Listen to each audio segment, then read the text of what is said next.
Parfois, ceux que nous perdons reviennent dans le silence des rêves ou dans un parfum de croissant chaud.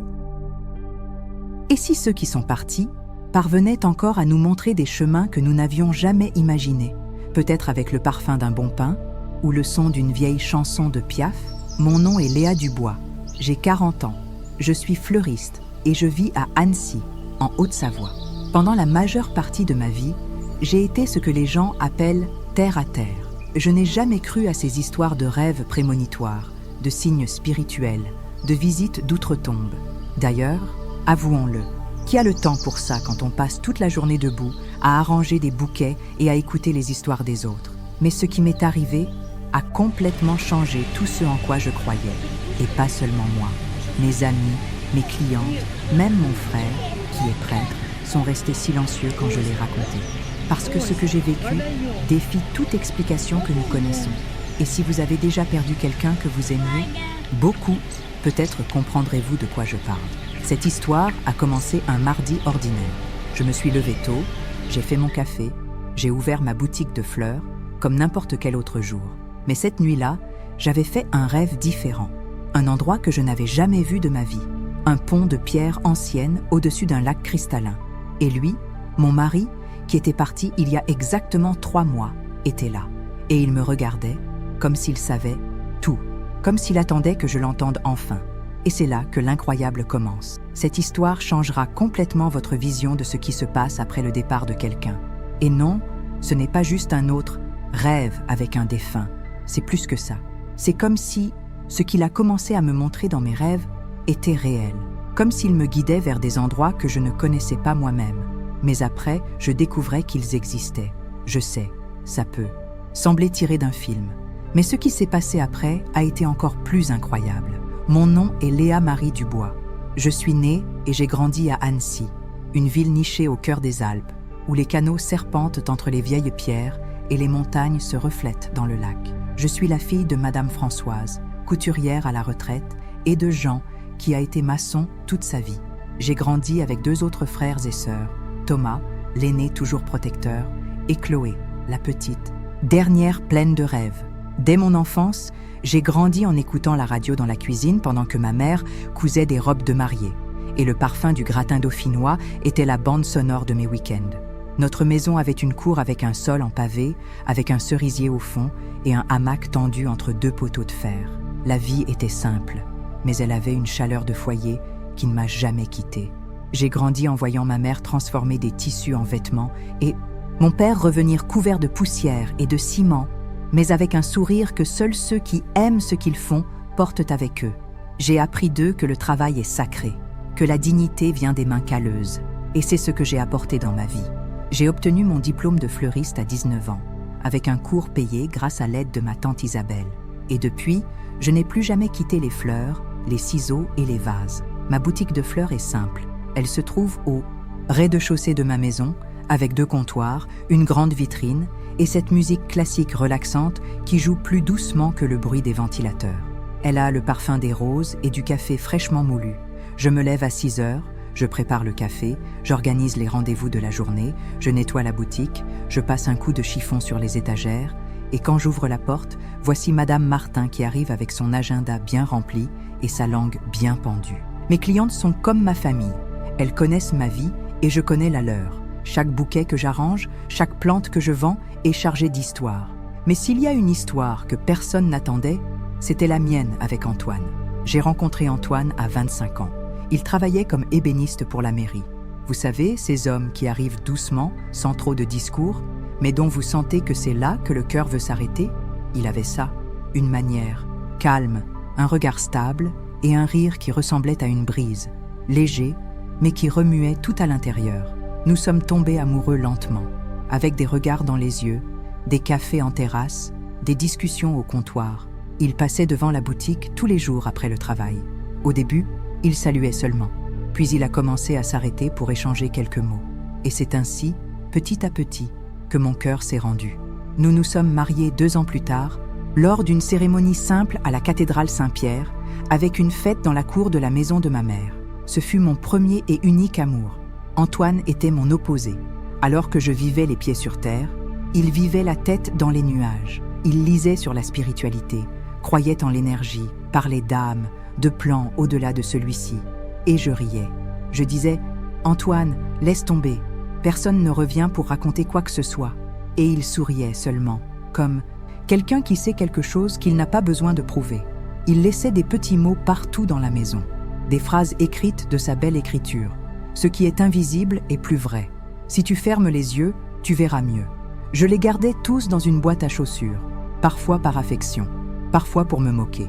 Mais la vérité est que, même sans croire à rien, j'aimais sa façon de voir le monde. Nous avons passé 15 ans mariés. Nous avions nos rituels sacrés. Les dimanches, avec des croissants et du chocolat chaud sur la terrasse. Et le soir, il aimait écouter de vieilles chansons à la radio de la cuisine. Il mettait toujours la même cassette, Georges Brassens. Le gorille était sa préférée. Il chantait à voix basse, faux, mais avec une affection qui réchauffait le cœur. Nous n'avons jamais eu d'enfants, pas par choix, mais par destin. Nous avons essayé pendant des années, fait des examens, des traitements, des promesses, mais ce n'est pas arrivé. Et, d'une certaine manière, cela nous a unis encore plus. Il n'y avait que moi et lui. Nous contre le monde. La maison avait sa touche partout. La tasse ébréchée qu'il utilisait toujours. Le hamac qu'il arrangeait différemment du mien. La chemise à carreaux bleus qu'il mettait tous les dimanches. Le parfum de son après-rasage restait sur l'oreiller même des jours après son départ pour le travail. Antoine disait des choses que je ne comprenais pas à l'époque. Que l'amour n'était pas seulement la présence, que le véritable amour savait exister même quand l'autre n'était pas là. Je riais de ça, mais je les gardais, comme j'ai gardé tant de choses qu'il disait, même sans comprendre. Il parlait d'énergie, d'âmes qui se rencontrent dans de nombreuses vies, de signes que nous ne percevons pas.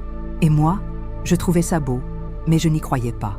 Je pensais que c'était une consolation pour ceux qui ne supportent pas la réalité, que tout se terminait là, au dernier souffle, que la vie était ça. Naître, travailler, payer des factures et un jour, disparaître. Pas d'âme, pas de retrouvailles, pas de lumière au bout du tunnel. Mais je ne savais pas que son absence ne serait que le début.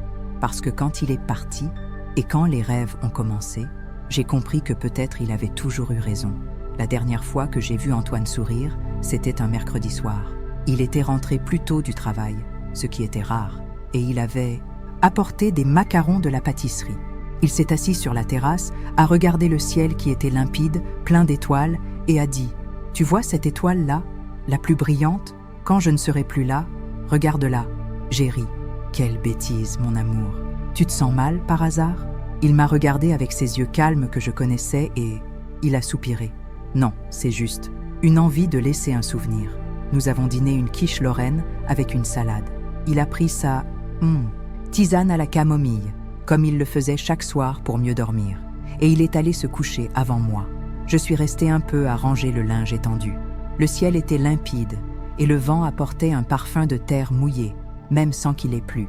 C'était une de ces soirées où l'on sent que quelque chose est différent dans l'air, mais on ne sait pas quoi. Quand je suis entrée dans la chambre, il dormait déjà.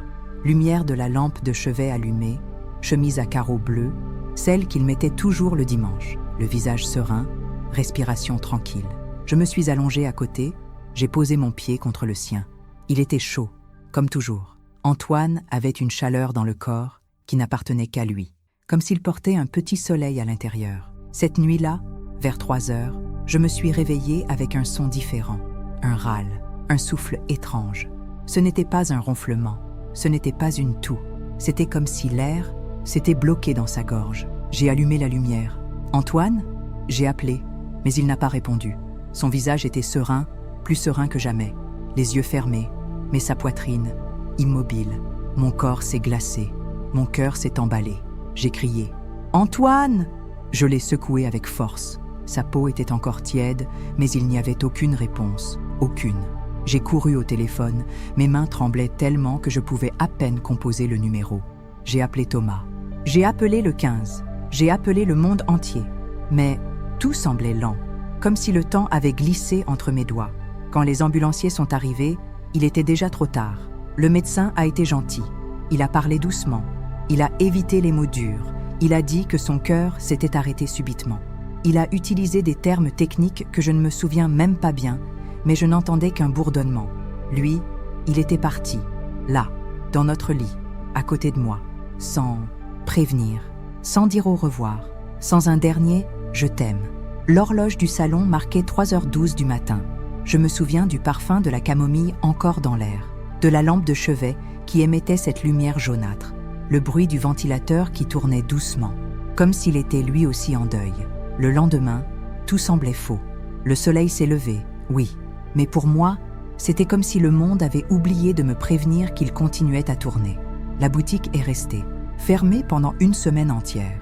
Mes frères et sœurs se sont occupés des formalités, des documents, des gens qui venaient présenter leurs condoléances. Et moi, je suis restée là, immobile, regardant la porte, attendant qu'il entre et demande ce qu'il y avait pour le déjeuner. Le jour des funérailles, le ciel s'est couvert. Il a plu légèrement, ce genre de pluie qui ressemble plus à des larmes du ciel. Les gens parlaient à voix basse, s'embrassaient, disaient « Courage !» Dieu sait ce qu'il fait, il est dans un meilleur endroit. Mais rien n'entrait. Je voyais tout au ralenti. Le sol de la chapelle sentait les fleurs fanées et le désinfectant. Et le bruit des chaises traînées me blessait les oreilles. Je suis rentrée seule à la maison. Et c'est là que son absence est devenue présence partout. La tasse qu'il utilisait, intacte dans l'évier. L'oreiller avec son parfum encore frais. La chemise bleue accrochée au cintre. La tasse de thé encore sale sur l'étagère. Tout criait son manque. Les nuits sont devenues éternelles. Le silence résonnait dans chaque recoin de la maison. Je m'allongeais, mais je ne dormais pas. Le corps épuisé, mais l'esprit qui tournait sans s'arrêter. Parfois, je fermais les yeux et je faisais semblant qu'il ronflait doucement à côté de moi. Mais ce n'était que le son du ventilateur qui essayait d'imiter la vie. La première semaine, j'ai perdu 5 kilos. Je ne mangeais pas. Je n'avais pas faim. Je n'avais envie de rien. Les clientes appelaient, demandaient quand j'allais rouvrir, mais je n'arrivais même pas à me lever du lit. La seule chose que je faisais était de regarder le ciel, chercher cette étoile, celle qu'il avait dit que je devais regarder pour me souvenir de lui. Et c'est l'une de ces nuits, exactement 21 jours après son départ, que quelque chose de différent s'est produit. J'étais allongée, sans sommeil, regardant le plafond, la radio de la cuisine, celle que seul lui savait bien. Utiliser, s'est allumée toute seule. Elle a joué une chanson, celle-là, de Georges Brassens, Le Gorille. Le volume était bas, mais la mélodie coupait comme une lame. Je me suis levée, tremblante, pieds nus sur le sol froid, et je suis allée dans la cuisine. La radio était vraiment allumée. La petite lumière rouge allumée, le son qui sortait clair. Et quand je me suis approchée, quand j'ai tendu la main pour la toucher, elle s'est éteinte toute seule. J'ai dégluti difficilement. J'ai touché le bouton. Rien. Comme si elle avait cessé de fonctionner pour toujours. Cette nuit-là, je suis allée me coucher plus tôt que d'habitude. Mon corps réclamait du repos après des semaines d'insomnie. J'ai pris une tisane à la camomille, la même qu'il prenait, et je me suis allongée. Et alors, j'ai fait le premier rêve différent de tous les autres. La transition a été étrange.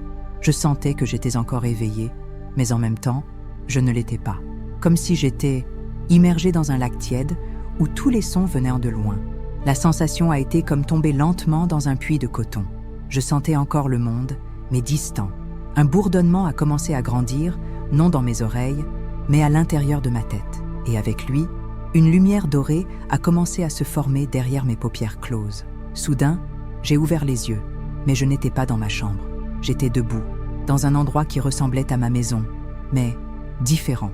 Tout était plus propre, plus clair, plus vivant. La lumière était chaude, dorée, comme le soleil de l'après-midi qui frappe sur des rideaux blancs. L'air sentait les fleurs d'oranger, le même parfum que je sentais quand je rendais visite à ma grand-mère à la campagne quand j'étais enfant. Et là, dans le salon, il était là, Antoine, avec la même chemise à carreaux bleus, cheveux peignés en arrière, comme le jour de notre mariage, une légère lueur dans les yeux, et ce sourire, le même que toujours, celui qu'il faisait quand il voulait me calmer, même sans rien dire. « Toi ?» C'est tout ce que j'ai réussi à dire. Il a souri et a fait un geste de la main, comme quelqu'un qui demande le calme. « Tu as mis du temps à m'entendre », a-t-il dit avec la même voix douce que toujours. J'ai dégluti difficilement. J'ai essayé de faire un pas, mais mes jambes tremblaient. « C'est un rêve ?» j'ai demandé. « C'est plus que ça. C'est une rencontre », a-t-il répondu. « Mais toi, tu n'es plus là ?» Il a hoché la tête, lentement. J'ai changé de plan. Mais je n'ai jamais été aussi proche de toi. L'environnement autour semblait s'étendre. Le salon se transformait en un champ ouvert, avec de l'herbe basse, un vent léger, des arbres au loin. C'était comme être dans un rêve lucide, mais avec tous les sens aiguisés. « Je t'ai entendu », j'ai dit, la voix brisée. La radio, le papillon qui est apparu à la fenêtre hier, le hamac qui se balançait tout seul. Il a souri davantage. J'ai essayé d'être discret. Tu as toujours été têtue, Léa. Ne dis pas ça, je suis confuse. C'est réel ? Il s'est approché. Son toucher était chaud. Le parfum ? Le même après rasage. J'ai eu envie de pleurer, de crier, de courir. Mais je suis restée là, immobile. Nous continuons, Léa. Rien ne finit. Comment ? La vie n'est qu'une pièce. Quand nous changeons de pièce, nous ne cessons pas d'exister. Nous changeons juste. D'environnement. C'est l'au-delà ? C'est un entre-deux, un espace de rencontre, où le temps ne pèse pas et l'amour a une voix. Je me suis assise avec lui sur un banc, apparu de nulle part, sous un arbre fleuri sans nom. Je dois te raconter tant de choses, j'ai dit. Je sais tout, je te vois, je t'entends. Quand tu pleures dans la cuisine la nuit, je l'entends. Quand tu souris en te souvenant de nos bêtises, je brille. Et pourquoi n'es-tu apparu que maintenant ? Il a respiré profondément. Parce que ce n'est que maintenant que tu étais prête à entendre. La nostalgie, trop forte, c'est comme une tempête. Elle perturbe l'écoute. J'ai commencé à pleurer. Des sanglots, comme une enfant perdue. Il m'a serré dans ses bras. Son toucher était réel. Sa peau avait une consistance, une température. Je sentais même les poils de son bras effleurer le mien. Tu me manques tellement, tellement. Et je suis là. J'ai toujours été là. Et pourquoi ces endroits étranges qui apparaissent dans mes rêves ? Parce que je te montre le chemin. Des endroits que tu visiteras, des personnes que tu rencontreras, des histoires que tu vivras encore. Mais je ne veux pas vivre sans toi. Mais tu vivras, et tu vivras bien.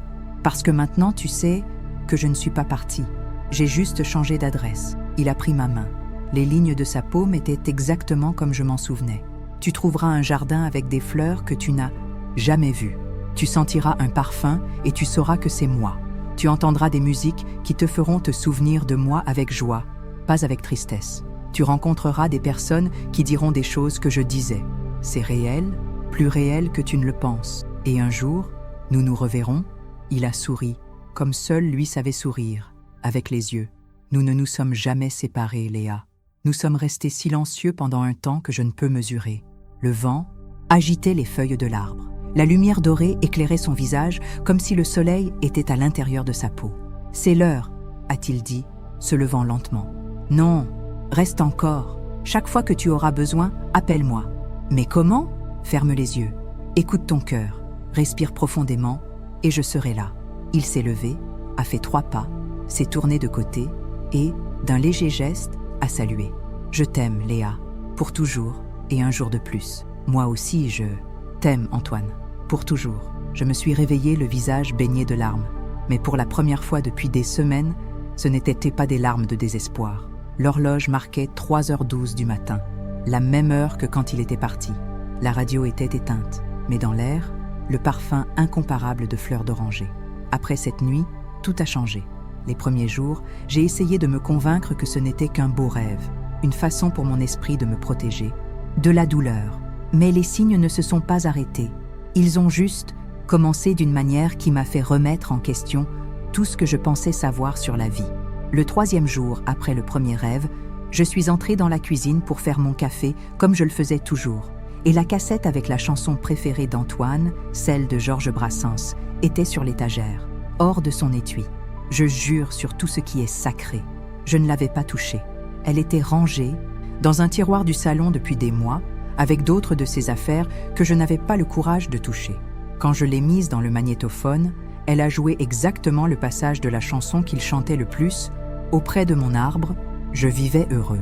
Et elle s'est arrêtée toute seule, juste après, comme si quelqu'un avait appuyé sur pause. Le 5e jour, je suis entrée dans la chambre pour changer les draps, ce que je n'avais pas fait depuis des semaines. Et son oreiller était tourné vers mon côté, non pas comme s'il était tombé, mais comme si quelqu'un s'y était allongé, laissant une petite empreinte dans la mousse.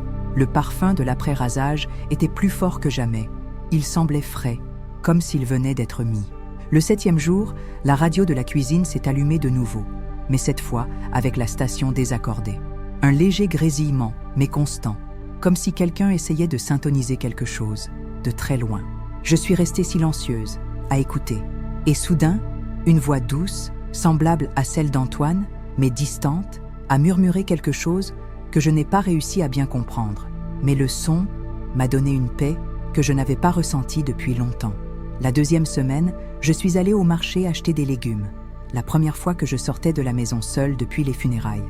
Pendant que je choisissais des fromages au stand de Madame Dubois, un homme, un monsieur d'environ 70 ans que je n'avais jamais vu, m'a regardé et a dit « Votre lumière est différente, mademoiselle. Quelqu'un de l'autre côté vous bénit, n'est-ce pas ?» Je me suis figée. Comment ? Je ne connaissais pas cet homme. Il m'a souri et il est parti, sans autre explication. Le 15e jour, j'ai rêvé de nouveau, mais pas de lui. C'était une femme que je n'avais jamais vue de ma vie. Cheveux gris, robe fleurie, sourire gentil. Elle disait « Il a laissé un cadeau dans le tiroir de la table de chevet. Un cadeau que tu n'as pas encore trouvé. » Je me suis réveillée en sursaut, le cœur battant fort. Je suis allée au tiroir, fouillant partout. Vieux médicaments, lunettes cassées, stylos sans encre. Et là, au fond, collé au bois, il y avait une petite enveloppe. À l'intérieur, une feuille avec sa belle écriture. « Tu verras encore des endroits que tu n'as même pas rêvés. Tu seras heureuse à nouveau. Je t'attends de l'autre côté de l'arc-en-ciel. » Le taux. 20e jour, j'ai reçu ma première cliente après la tragédie, Madame Martin, qui a tellement insisté que j'ai fini par céder. Quand je suis entrée dans la boutique, la lumière s'est allumée toute seule, mais seulement celle au-dessus du comptoir, où il avait l'habitude de s'asseoir pendant que je faisais les bouquets le samedi. Il disait qu'il aimait me voir travailler, que j'étais belle quand j'étais concentrée. J'ai senti une larme couler, mais cette fois, c'était de gratitude. Le 30e jour, le plus incroyable de tous ces produits, j'ai reçu une lettre anonyme, sans expéditeur, juste avec mon nom dessus. À l'intérieur, seulement un vers qu'Antoine me disait toujours quand j'étais triste. « Nous ne sommes pas faits que de chair et d'os, Léa. Nous sommes mémoire assaisonnée de nostalgie. » L'écriture était identique à la sienne, la même inclinaison, la même façon de faire le A, le même trait sur le T. Ces signes se sont répandus au fil des mois. Ils ne se produisaient plus tous les jours comme au début, mais quand ils arrivaient précisément, comme un battement de cœur à l'intérieur de ma poitrine, et j'ai complètement changé. J'ai commencé à lui parler à voix haute. Au petit déjeuner, je racontais mes décisions, je demandais des avis sur les arrangements floraux difficiles. Parfois, je me disputais même. « Alors, Antoine, c'est vraiment ce que tu veux que je fasse ? Parce que si c'est le cas, donne-moi un signe.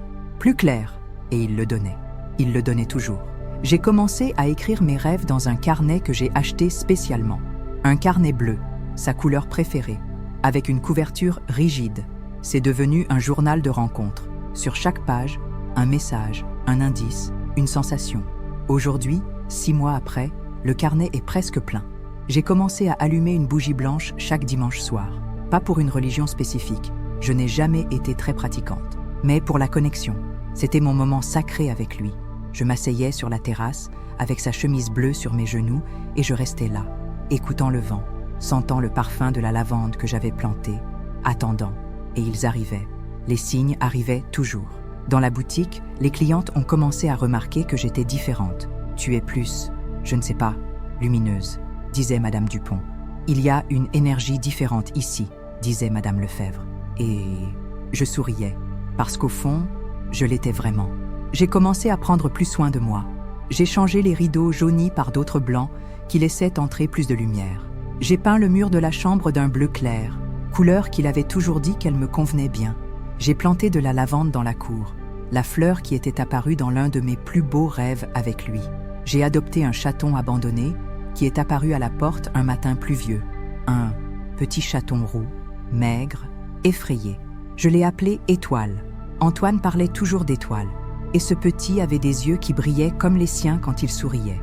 Le plus curieux, c'est qu'Étoile a des comportements étranges. Parfois, il regarde des points vides de la maison et ronronne, comme si quelqu'un le caressait. Une fois, je jure, je l'ai vu jouer seul dans le salon, comme si quelqu'un d'invisible tenait l'autre bout du fil. J'ai aussi commencé à écouter de la musique, spirituelle, avant de dormir. Ces mantras qu'il écoutait et que je trouvais étranges. Et, curieusement, j'ai commencé à mieux dormir, sans insomnie. sans les cauchemars qui me tourmentaient les premières semaines. J'ai ouvert une petite étagère dans la boutique avec des livres sur la spiritualité, la vie après la mort, les rêves. Des livres qu'il avait et que je n'avais jamais voulu lire. Et incroyablement, les clientes ont commencé à les emprunter. La boutique est devenue un point de conversation sur ces sujets. L'une a raconté avoir rêvé de sa mère partie il y a 2 ans.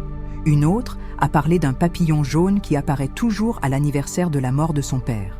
Une troisième a partagé comment elle a trouvé la paix par la méditation après avoir perdu son mari. Et ainsi, entre fleurs, ciseaux et vases, un réseau invisible de partage est né, de foi, de retrouvailles qui ne sont peut-être pas seulement de l'imagination. Mon rapport à la nostalgie a aussi complètement changé. Elle a cessé d'être cette douleur qui coupe la poitrine et ne laisse pas respirer. Et elle est devenue un pont doré qui me relie à lui d'une manière que je n'aurais jamais imaginé possible. Aujourd'hui, quand la nostalgie frappe fort, et elle frappe encore, je ne mentirai pas. Je ferme les yeux, je respire profondément, et je le sens là, dans la brise qui entre par la fenêtre, dans le parfum de lavande du jardin, dans le silence affectueux de la nuit. Et aujourd'hui, j'ai l'absolue certitude d'une chose. Le véritable amour ne finit pas avec la mort. Il change juste de forme.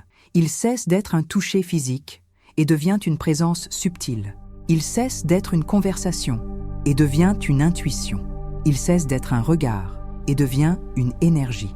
3 mois après le premier rêve, ma belle-sœur Chloé m'a convaincue de faire un voyage. « Léa, tu dois sortir de cette maison, respirer d'autres airs. Allons en Provence. Il y a de si beaux endroits qui te feront du bien. » Je ne voulais pas y aller.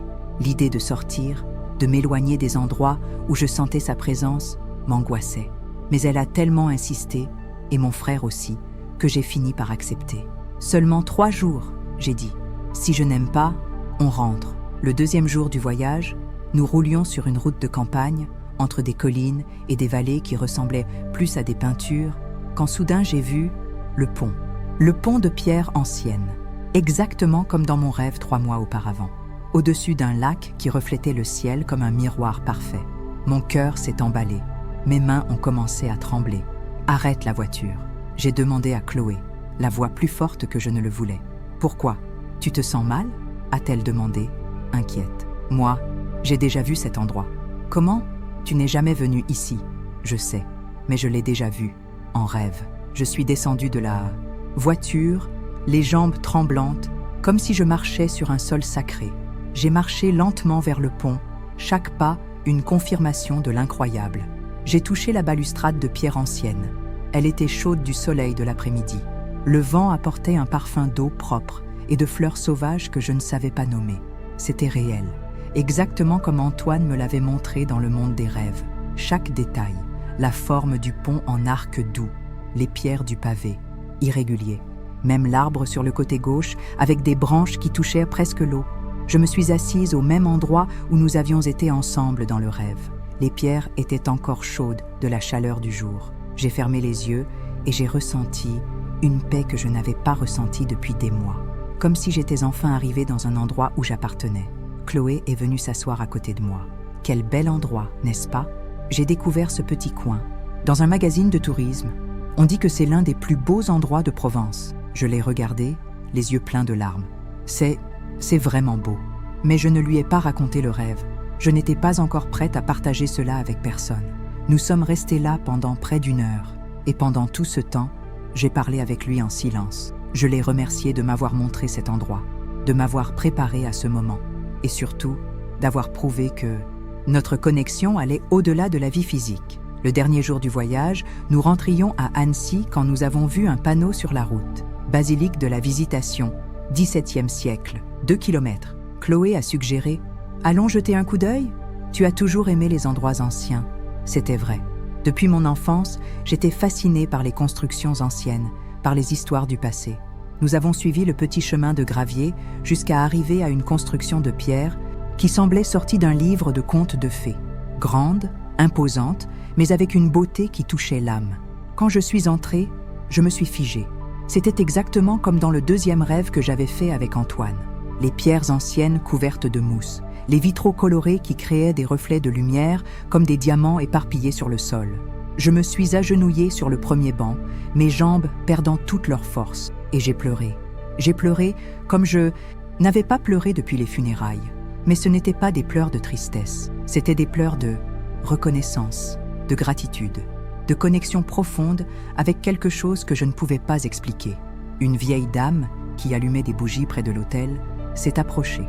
Elle avait des cheveux blancs relevés en chignon bas et des yeux doux comme ceux de ma grand-mère. « Première fois ici, ma fille ?»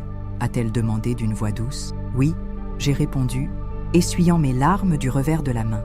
Cette basilique a une énergie spéciale. On dit que ceux qui entrent ici le cœur lourd en ressortent le cœur en paix. Ce sont près de 400 ans de prières imprégnées dans ces pierres. Je l'ai regardé et j'ai souri. Pour la première fois depuis des mois, un vrai sourire. Oui, je ressens déjà cette paix. La dame a souri à son tour. Parfois, il faut voyager très loin pour trouver ce qui était en nous depuis toujours. Et elle s'est éloignée, me laissant seule avec mes pensées. Je suis rentrée à la maison le cœur différent, plus léger, comme si une partie de moi qui était perdue était revenue à sa place. Et les signes ont continué. Mais maintenant, je les recevais naturellement, comme quelqu'un qui reçoit des visites attendues. Une semaine après le voyage, j'étais en train de tailler les plantes de la cour quand j'ai senti un parfum différent dans l'air. Ce n'était pas celui des fleurs que je connaissais. C'était doux, délicat, comme une essence de jasmin mélangée à quelque chose que je ne pouvais pas identifier. J'ai suivi le parfum jusqu'au fond de la cour et j'ai découvert qu'une petite plante de jasmin avait poussé juste à l'endroit où Antoine avait l'habitude de s'asseoir pour prendre son café de l'après-midi. La plante n'était pas là avant, j'en suis absolument certaine. Et le jasmin ne pousse pas comme ça, de nulle part. Quelqu'un doit le planter. Mais il était là, verdoyant, plein de vie, parfumant toute la cour. Cette nuit-là, j'ai rêvé de lui de nouveau. Nous étions dans le jardin de la maison, seulement beaucoup plus beau, plein de fleurs que je n'avais jamais vues. Il a montré le jasmin et a dit « Chaque fois que tu sentiras mon parfum, tu sauras que je suis proche. » Je me suis réveillée et j'ai couru dans la cour. Le parfum était plus fort que jamais. C'est alors que j'ai compris que les signes n'étaient pas des coïncidences. Ce n'étaient pas des créations de mon esprit désespéré de consolation. C'était de vrais messages de quelqu'un qui avait trouvé un moyen de continuer à prendre soin de moi, même s'il n'était plus là physiquement. J'ai décidé de tout raconter à mon frère Thomas. Il est prêtre à l'église Saint-Maurice depuis plus de 15 ans. Il a toujours été le plus religieux de la famille. Je pensais qu'il dirait que c'était des choses du diable ou que j'avais besoin de prière. Mais il m'a écouté en silence, du début à la fin. Quand j'ai eu fini, il est resté silencieux longtemps. « Léa », a-t-il dit enfin, « dans la Bible, il y a beaucoup de passages sur les rêves et les visions. Dieu a toujours utilisé ses moyens pour parler aux gens. Et si ce que tu vis t'apporte la paix, te fait du bien, te rapproche de l'amour, alors c'est une bonne chose. Le mal ne produit jamais le véritable amour. » Ces mots ont été comme un baume pour mon cœur. Avoir l'approbation de mon frère prêtre signifiait que je ne devenais pas folle. Que peut-être, juste peut-être, il y avait vraiment des choses entre le ciel et la terre que notre esprit limité ne peut pas comprendre complètement. La boutique a recommencé à être fréquentée, non seulement par les clientes habituelles qui sont revenues, mais par de nouvelles femmes qui venaient par le bouche à oreille. Beaucoup arrivaient en apportant des histoires de perte, de deuil, de nostalgie, et elles finissaient par repartir avec plus qu'un simple bouquet. Madame Bernard, veuve depuis 6 mois, m'a raconté qu'elle rêvait toutes les nuits de son mari. Mais ce ne sont pas des cauchemars, non. Ce sont de beaux rêves. Il m'emmène me promener dans de beaux endroits. Pendant que je lui arrangeais les cheveux, j'ai partagé un peu de mon expérience. Ses yeux se sont remplis de larmes, mais de soulagement. « Alors je ne deviens pas folle ?» a-t-elle demandé. « Non, Madame Bernard, vous recevez des visites d'amour. » Sophie, qui a perdu son fils de 20 ans dans un accident de voiture, pleurait chaque fois qu'elle venait à la boutique. Un jour, pendant que je lui faisais une manucure, elle a raconté « Léa, hier j'étais très triste, de celle où l'on n'arrive même pas à se lever du lit. Soudain, un papillon est apparu à la fenêtre de ma chambre, bleu, magnifique. Il est resté là tout le temps que j'ai pleuré. Et quand j'ai arrêté de pleurer, il est parti. Coïncidence ? J'ai pris sa main. Il n'y a pas de coïncidence. Quand il s'agit de l'amour d'une mère, Sophie, c'était lui qui disait qu'il allait bien. Et ainsi, la boutique s'est transformée en un lieu de guérison collective. Des femmes qui arrivaient brisées repartaient avec un peu plus d'espoir. non pas grâce à un miracle que je ferais, mais parce qu'elles trouvaient quelqu'un qui comprenait leur douleur, quelqu'un qui ne jugeait pas leurs rêves stupides ou leurs signes imaginaires. 6 mois après le départ d'Antoine, j'ai décidé de ranger ses affaires, non pas pour tout cacher et oublier, mais pour créer un petit coin spécial dans la maison où je pourrais honorer sa mémoire de manière saine. J'ai installé une petite table dans le salon avec quelques objets qui représentaient le plus qui il était. La photo de notre mariage, la petite radio à pile qu'il emportait au travail, le livre de spiritualité qu'il préférait, un petit pot avec des brins de romarin qu'il avait plantés. Ce n'était pas un hôtel, ce n'était pas de la superstition. C'était simplement un endroit où je pouvais m'asseoir, allumer une bougie et avoir mes moments de connexion avec lui sans que personne ne trouve ça étrange. Et c'est à cette table que l'un des signes les plus significatifs s'est produit. Une nuit, alors que j'étais assise là, lui parlant d'une décision difficile que je devais prendre, accepter ou non la proposition d'une amie d'ouvrir une deuxième boutique, la bougie qui brûlait a commencé à vaciller étrangement. Tout, n'y avait pas de vent. Les fenêtres étaient fermées, mais la flamme dansait comme si quelqu'un soufflait légèrement. Et soudain, elle s'est inclinée complètement vers la droite, 3 fois de suite, comme un oui très clair. Le lendemain, j'ai appelé mon ami et je lui ai dit que j'acceptais la société. Aujourd'hui, 1 an après, nous avons la fleuriste Léa et Isabelle. Et ça marche si bien que nous pensons déjà à un 3e point. Mais peut-être que le plus beau de tous les signes s'est produit à l'anniversaire d'1 an de son départ. J'avais décidé de faire un simple hommage, planter une rose blanche dans la cour. La rose blanche était sa fleur préférée. Et passer la journée à me souvenir des moments heureux au lieu d'être triste. Très tôt le matin, je suis allée à la pépinière acheter la plante. La propriétaire, une dame que je ne connaissais pas, m'a regardée et a dit « Cette rose ici est spéciale. C'est la dernière à être arrivée sur le camion hier. Le medium. » Chauffeur a dit qu'un papillon bleu est resté sur la caisse tout le voyage, jusqu'ici en ville. Quand il a déchargé, il a volé dans la serre et s'est posé juste sur cette petite plante. Je crois que cette rose a le bon propriétaire. J'ai acheté la plante, le cœur battant fort. À la maison, j'ai creusé le trou dans la terre avec mes mains, à l'endroit qu'il préférait. Pendant que je plantais, je lui parlais comme s'il était là à côté de moi. « Antoine, si tu es vraiment proche, donne-moi un signe que cet hommage t'a plu. J'ai fini de planter, j'ai bien arrosé, et je suis allée prendre un bain. Quand je suis sortie, 1 heure plus tard, la rose était pleine de papillons. Pas 1 ou 2.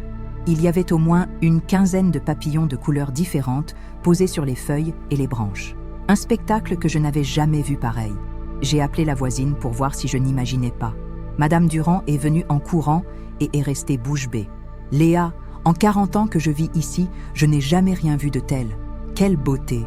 Les papillons sont restés là pendant près de 2 heures. Quand ils sont partis, ils sont tous partis ensemble, comme s'ils s'étaient remis d'accord. Cette nuit-là, j'ai rêvé de lui encore une fois. Mais ce rêve était différent de tous les autres. Nous étions sur une plage magnifique, de sable très blanc et de mer bleu turquoise.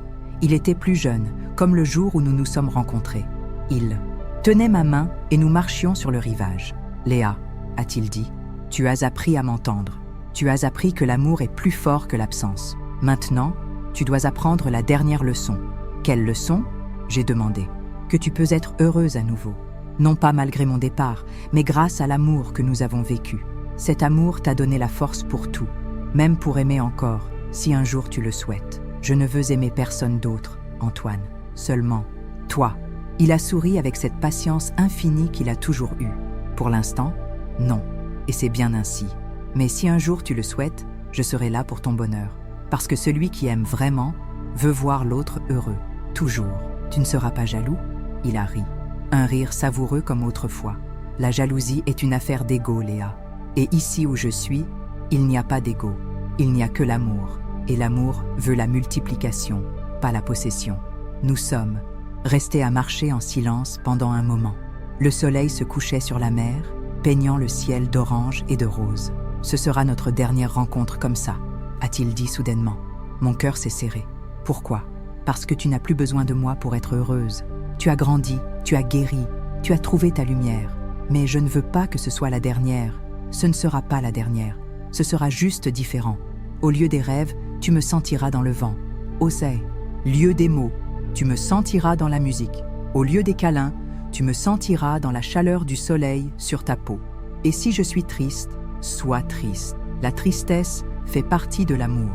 Mais ne te perds pas dans la tristesse. Utilise-la pour te souvenir de ce qui était beau entre nous. Il a cessé de marcher et m'a tourné vers lui.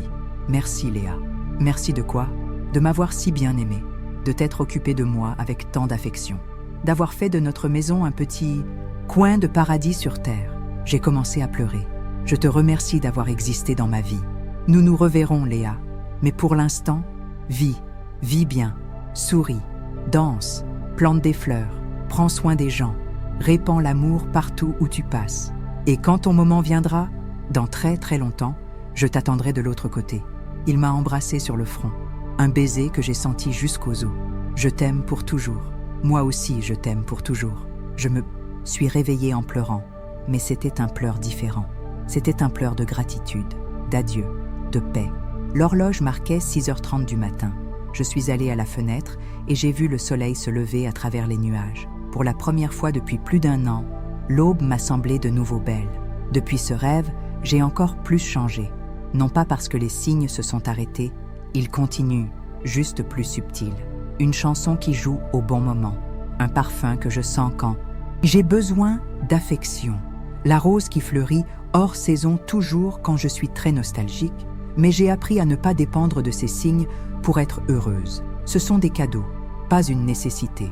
J'ai appris que je peux sentir Antoine proche même quand il n'y a aucun signe concret. Parce que maintenant, il vit en moi, dans les beaux souvenirs, dans les leçons qu'il m'a enseignées, dans l'amour que j'ai appris à avoir pour moi-même. La boutique prospère d'une manière que je n'aurais jamais imaginée, non seulement financièrement, mais spirituellement. Elle est devenue un point de rencontre pour les femmes qui ont besoin d'accueil, de belles conversations, de réconfort. J'ai aussi aménagé un petit coin avec des tisanes et un canapé où elles peuvent se reposer en attendant. J'ai commencé à faire du bénévolat dans une maison de retraite le dimanche. Je coupe les cheveux des personnes âgées, je leur fais les ongles, mais surtout, j'écoute leur histoire d'amour perdu, de nostalgie, de leurs enfants qui sont partis. Et je partage un peu de mon expérience que l'amour continue, même quand les gens partent. Madame Leclerc, 89 ans, m'a dit l'autre jour « Léa, vous avez un don spécial. Vous arrivez à parler de la mort comme si c'était une continuation de la vie, pas une fin. Cela apporte la paix à notre cœur. Et c'est vrai. Aujourd'hui, je parle de la mort sans peur, sans tristesse profonde. J'en parle comme d'un voyage, un changement d'adresse, une nouvelle phase de l'existence. Cela ne signifie pas que je ne ressens plus le manque d'Antoine. Je le ressens, surtout aux dates spéciales, à notre anniversaire de mariage, à son anniversaire.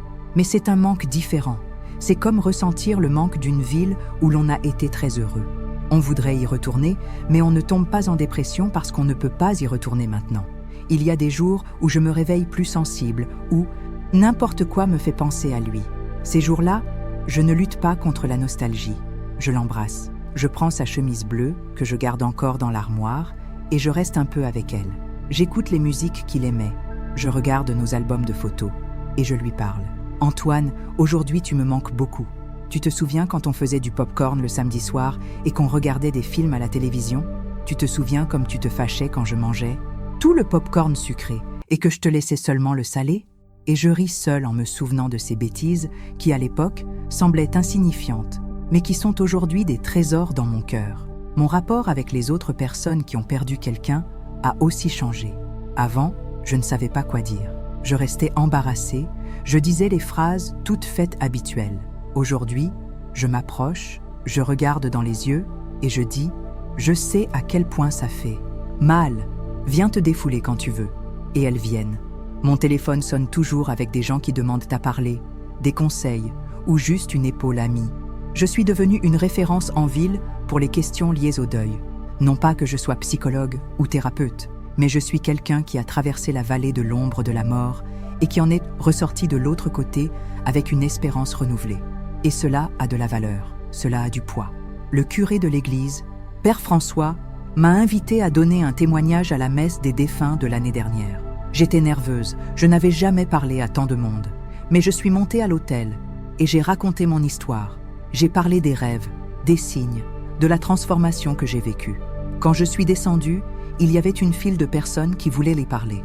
Une femme, en pleurs, m'a dit « Léa, ça fait 2 ans que j'ai perdu mon mari et je pensais que je ne serais plus jamais heureuse. En vous écoutant, pour la première fois, je sens qu'il y a de l'espoir. » Une autre m'a dit « Ma fille est morte dans un accident et j'étais en colère contre Dieu. Maintenant, je comprends que la mort n'est pas une punition, c'est un passage. » Ces conversations m'ont fait comprendre que mon expérience n'était pas seulement pour moi. Elle était destinée à être partagée, pour apporter de la lumière à d'autres cœurs qui naviguent dans l'obscurité du deuil. Et cela donne un sens complètement nouveau à ma douleur. Elle n'a pas été vaine. Elle m'a préparé à être un instrument de guérison dans la vie d'autres personnes.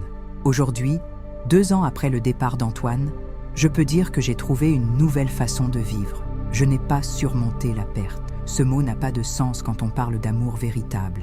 J'ai appris à vivre avec la perte, transformant la douleur en sagesse, la nostalgie en gratitude, l'absence en présence subtile mais constante. J'ai passé toute ma vie à penser que tout ce qui ne pouvait pas être touché était un mensonge, qu'il n'existait que ce que nos 5 sens pouvaient percevoir. Mais aujourd'hui, après tout ce que j'ai vécu, je crois plus en l'invisible qu'en ce que mes yeux voient, parce que c'est dans le silence, dans l'absence, dans la douleur, que la présence d'Antoine est devenue plus forte. C'est après son départ que j'ai compris à quel point l'amour est une affaire d'âme, pas de corps. J'ai appris que les signes ne sont pas des coïncidences, ce sont des messages délicats de ceux qui nous aiment encore, juste d'un autre endroit. J'ai appris que le temps ne guérit pas le deuil, il le transforme. Ce qui faisait mal avant est aujourd'hui une nostalgie au parfum de jasmin. Ce qui était vide est devenu un espace de connexion, et ce qui semblait impossible est devenu une certitude à l'intérieur de ma poitrine. La nostalgie continue d'être ma compagne, mais pas mon ennemi. Aujourd'hui, c'est comme une lettre qui arrive chaque jour. Parfois, c'est une chanson qui joue au bon moment. D'autres fois, c'est le parfum des fleurs qu'il a plantées. Et il y a des jours où c'est juste le vent qui passe plus doucement entre les rideaux. Ma vie a concrètement changé dans tous les aspects. La boutique est devenue un refuge d'histoire et de guérison. Les gens viennent acheter des fleurs et repartent en racontant des rêves, des signes, des retrouvailles. J'ai commencé à regarder les gens dans les yeux, à écouter plus que je ne parle, à étreindre plus longtemps. J'ai échangé la peur d'être seule contre des moments de silence qui me reconnectent à moi-même et à lui. J'ai commencé à marcher en fin d'après-midi juste pour voir le ciel changer de couleur et me souvenir de cette étoile qu'il m'a montrée lors de notre dernière conversation. Aujourd'hui, j'ai des valeurs complètement différentes. Je ne cours plus autant après les choses matérielles. Je ne m'irrite pas facilement. Quand quelque chose me dérange, je respire profondément et je pense « Antoine me demanderait le calme. Antoine me rappellerait que ce n'est pas si important. » Si je pouvais donner un conseil à ceux qui vivent ce que j'ai vécu, ce serait « Écoutez avec le cœur. Ouvrez votre sensibilité pour percevoir que peut-être, juste peut-être, il continue de nous parler. » C'est nous qui oublions d'entendre, parce que nous sommes trop concentrés sur la douleur de l'absence physique. Le véritable amour ne connaît pas de frontières. Même la mort ne parvient pas à interrompre complètement une connexion d'âmes qui se sont vraiment aimées. Il peut changer la façon de se manifester, mais l'essence demeure. Si vous êtes arrivé jusqu'ici, c'est parce que cette histoire a touché quelque chose dans votre cœur. Un j'aime aide à porter ce message à d'autres personnes qui pourraient avoir besoin d'espoir. Et dans les commentaires, racontez-moi. Avez-vous déjà vécu quelque chose que vous ne pouvez pas expliquer après avoir perdu quelqu'un de cher? Vos rêves vous ont-ils déjà apporté des messages spéciaux? Je lirai tout avec affection et je répondrai personnellement chaque fois que possible. N'oubliez pas, l'amour ne disparaît pas avec l'absence physique. Il change d'adresse, mais continue de vivre en nous. Et chaque fois que vous sentez qu'il est impossible d'avancer, regardez le ciel. Il se peut que quelqu'un d'un autre plan vous sourit, vous encourage pour votre bonheur, vous murmure à l'oreille que tout ira bien. Merci de m'avoir permis de partager mon histoire.